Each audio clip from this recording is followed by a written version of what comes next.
Hey guys, this is Undercover Dudes all the way from Down Under, and today I'm going to be doing a bit of a summary, a bit of an overview of the Combat Arms user meeting that was hosted about a week ago. Now, if you guys don't know what the user meeting was, basically a few Combat Arms players, 9 in total including myself, we were invited to the Nexon Europe offices in Berlin, Germany, and we had a massive meeting about Combat Arms. Now, in addition to us for Combat Arms players, there was the whole Combat Arms team from Nexon Europe and a large chunk of the development team from Nexon Korea. So overall, the room was packed. Now, NX Coyote, he was the guy that was really running the show. He was going and taking us from, a different section to different section of the meeting per se. And also in these really big discussions that I'll talk about later, he played a really pivotal role. This was because he was asking really thought-provoking questions and directed questions, because the developers in the back of the room, they were scribbling on their notepads the whole time, really taking down our notes, and it seemed like they really were interested in what we wanted to say. So taking one of the topics like exclusive pass, he would go and say, okay, what would you personally change about exclusive pass to make it a more balanced item? So the conversation was very back and forth, and everybody was able to speak about everything on their mind. And I think that is very much in part due to the fantastic work that NX Cody went and did in the meeting as a very big leader. So bit of a hand to him to start off the video, but let's get right into the Combat Arms user meeting, and we're going to do it in chronological order. Okay, so to go and start it off, NX Cody went and talked about the discussion that was had in the 2015 user meeting. And from that discussion, there was many elements of Combat Arms that we see today. It was spawned from that meeting. So he went and explained the implementation process and the overall reception of the community. But then he went and put it and asked us, okay, for these different topics, what was our overall opinion? So the first one was peaking improvements, and we were a bit, lukewarmer to it. We said that it was like 50 to 60% done. There was a lot of really key peaks that were fixed, but overall, there was many really game-breaking peak spots that were still very much available for players to go and use in Combat Arms right now. Then we moved over to the crouch spam improvements, and we were quite unanimous in our opinion of it.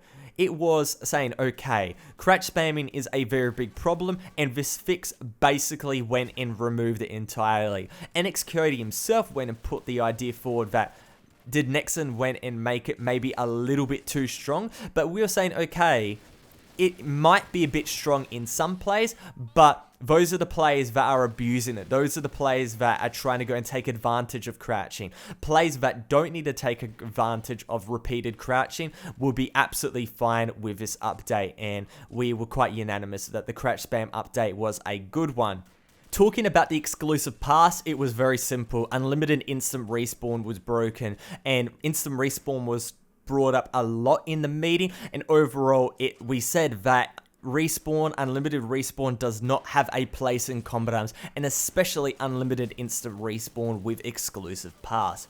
When it came to the Max's set, we instantly went to the Max's R870 MCS mod. That gun is simply way too overpowered in its current form. The fire rate is way too high, and the drop-off is basically non-existent. Nerf those two factors to an extent, make the fire rate a little bit lower, but make the drop-off, a lot more significant. Force the gun be used in more close to medium range fights rather than like assault rifle range battles, and then the gun will become a lot more balanced in the game. With the new ranks, the general consensus was that it's a great idea, however the graphic art is bad, and with the underdog events, it was really good that Nexon was promoting people to use more GP guns, however it needs to be more regular, and it really needs to be a staple of Combat Arms rather than, once every few months go and say, okay, here's a Galil Ace to go and play with. Go and make it a constant thing so people can really go and muck around with all the different GP guns in the game.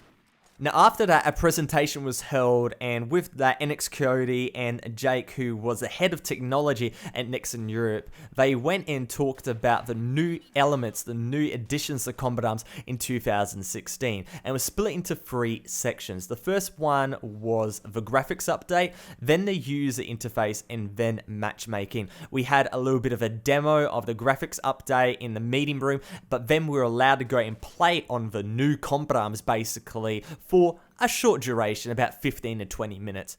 Now, also, I have to say that the day before, I went to the Nexon Europe offices and played on the build for about 1 to 2 hours and really got my hands deep into this new update. And I've had a lot of experience with it, and I want to try to go and give you guys the most accurate overview of the new features that are going to be coming to Combat Arms. However, no screenshots, no videos at this time. However, as soon as I get them, I'll make sure you guys are the first people to go and see it. Now, before we start, I'd like to make it really clear, the build we played on was not a finished build. It was actually far from a finished build. The user interface was basically proof of concept with a bit of functionality to it. It was definitely not finished, and there was a lot of inconsistencies and a lot of minor details, a lot of major details that needed a lot of work. The graphics update was actually quite finished. The new engine was basically done. However, there was a lot of textures that needed to be reworked. I'll talk about that later.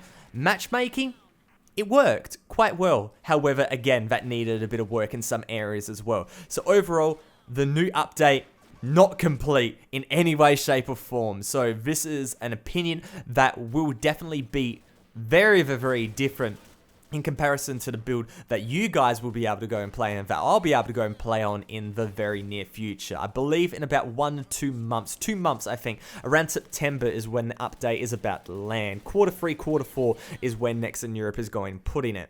Okay, so let's go talk about the new user interface. And the new user interface, I have to say, it looks really nice. It's got a black and orange scheme, very much a dark user interface, but orange accents and orange highlights that really go and pop out certain areas that need attention. Now, the overall idea, the overall theme of the scheme is simplicity and putting key attention to areas that need it. The user interface puts focus on getting right into the game. The play button is over the left-hand side of the screen, but it's a nice big button that anybody can go and see. You click on it, and then you're brought onto a new menu. And this new menu, it will go in very easily. You can pick what mode you want to play. You can go and pick what map pool you want to play, and we'll talk about that later on in matchmaking. Then you hit play, then you get put into the matchmaking queue, and then you go into a game. It takes like 2 or 3 clicks to go and get into a game, and that is very good in comparison to what we have right now in Combat Arms, where it takes quite a few clicks to go and get in game. Then we have a look at the equipment. The equipment hasn't changed too much. The main difference is the new filter feature. This new filtering feature goes and replaces the drop-down menus that we have in Combat Arms right now. Basically, you press filter, and then you can go and say, okay, I want an assault rifle that is with a suppressor, or I want a submachine gun, or I want pistols. But you can click multiple of these, at one time. So I could say, I want submachine guns and sniper rifles. You press the OK button and the apply button, and then everything in your inventory that is a sniper rifle, submachine gun will go and pop up, and that is really cool. Then we move over to the shop, and the shop is being completely transformed. Before we had hot and new in gear and primary and AR and whatnot. That is being completely changed. Basically, it is all one shop, but it has a very big emphasis on the filtering feature. This filtering feature, again, you say, okay, I want an assault rifle. There, you press apply, and then it'll have all the assault rifles. But it also has the search bar where you can go and say, okay, I want a Tango 51. Type in Tango 51, and there it pops up. Now, when the gun goes and pops up that you want to go and buy, on the left-hand side of the box, there it shows the price in NX, and on the right-hand side, it goes and shows the price in GP. And then on top of that, in its nice little box, it goes and shows a portrait of the weapon. Kick back to like old Combat Arms HUD, where it showed the weapon, not just a name. So you go and click on either the NX or the GP or whatever, you go and buy it, and instead of going to your inbox, it will go to your inventory, it will go to your equipment, and then from there, you can go and unseal the weapon, i.e. activate a crate or whatever. You can go and do it from your equipment rather than your inbox. The inbox has been removed per se. It's been replaced by a thing called a mailbox, and it's where your reward items go. At the moment, there was not a messenger inbuilt into the game, so I don't know how social communication is going to be, and that goes and just proves further that the build is still very, very much in development. But with that said, it's going to be coming along with stuff for clans as well. But at the moment, it was a it was a significant slice of the pie, but we weren't given everything when it comes to the new HUD. But options are still there, recording's still there, but the most significant thing is the fact that you can go and get right into game very, very quickly. Now, let's go and talk about the new graphics. Now, I want to go and put it out here. It is an update of the Jupiter engine. It is not a new engine. It's not Unreal. It's not Unity. It is an update of the Jupiter engine. And what you can go and do is swap between the two graphics, because there's going to be, you know, the graphics update. But if you say, okay, it's lagging on my computer a little bit, my computer can't run it, or you just like the old graphics better, you can go and swap back to the old engine. And we're going to be calling the old one Engine 1.0 or just Engine 1, but we're going to be calling the new graphics update Engine 2.0, because that was how it was dubbed in the development team. That's what the development team said. It was called Engine 2.0, so that's what I'm going to go and call it. Now, Engine 2.0 goes and introduces a lot of 2016 effects to combat arms. We've got updated shadows that look really, really nice in my opinion. We've got bloom, we've got post-processing, we've got motion blur, anti-aliasing, and a ton of other effects that honestly, I can't remember, but the new engine made basically every map, not only the updated map. The only updated map is Junk Fleet at the moment, we'll talk about that later. But it made all the old maps as well look really, really nice. Now, what is happening with the Combat Arms update is, okay, this Engine 2.0, it works on all of the old maps. However, textures are outdated on every single map. And what the Combat Arms team are doing is they're going through all the old maps and they're going to retexture all the old maps one by one by one. They're starting out with the most popular maps, that's being Junk Fleet, then they're going to go to Oil Rig, and then they go here, and then they're going to go there, and eventually their goal is to go and retexture every single map in the game. That's what they went and told me. So, with that said, the old maps look really actually quite nice with the Engine 2.0. So, is a retexturing needed? Actually, not particularly on some of these maps. However, a retextured map like Junk Fleet, it looks all that much better. The textures are definitely higher resolution and there's a lot of work put into it, but it's really, really difficult to go and explain a new graphics update without, you know, the footage in front of you guys to go and see it. But saying that, I think the closest comparison I can go and do is maybe Unreal Engine 4. Don't hold me on that in any way, shape, or form, but I think it is as close to Unreal Engine 4 that Combat Arms will ever get. But saying that, even I don't know the full picture, because when we went and played on the game, when we played on this new graphics update, the screens we played on were quite small. They were like 19-inch screens. It was in windowed mode, but the graphics was on Ultra. But the resolution was definitely not 1920 by 1080, and that makes a very, very big difference. So until I go and play on my own computer in full resolution, full graphics, whatever, actually the graphics were max. It was ultra graphics, I can guarantee you that. So there's part of the picture, but I don't know the full picture. And people were saying compare it to something like Line of Sight and Sudden Attack 2. It's hard to say. I think Sudden Attack 2 does look a bit better, but it definitely has a upgraded feel to it comparable to something like Unreal Engine 4, but it hasn't gone and lost its Combat Arms touch. Okay, to go and get some quick questions out of the way, does it go and affect the gameplay? No, it doesn't affect the gameplay. It is basically the same Combat Arms, but it just looks better. Now, how how can I be confident of that? We had a button, we pressed 9 and it swapped between the old graphics and the new graphics like instantaneously. Like you pressed it, old graphics, you press it again, new graphics. So you guys will be able to go and do this when you hop out of the game and change it in the options menu, but we had the option to go and do it in game, and it really showed how much of a difference there was. Now performance wise, I can't go and say anything. It was laggy. I was not hitting 60 frames per second, but half of it was because it was windowed. Half of it was because the rigs honestly weren't that good in a Nexon office, and the build was unoptimized. Like, I can't tell at the moment if it's going to be a significant drop in your frame rate. Honestly, it will have higher system requirements for the new engine, new engine update for sure, but I don't think it's going to be a very significant hike. They said that they want as many people as possible to go and play on this new engine, and that it's their goal that everybody can go and play on it, but they have the old option there in case some people feel it's more comfortable for them. Now let's go and talk about the last element of this update, and that is the really important matchmaking. To get into matchmaking, it's very simple. You press the play button. As I said before, it's very open, very easy to see.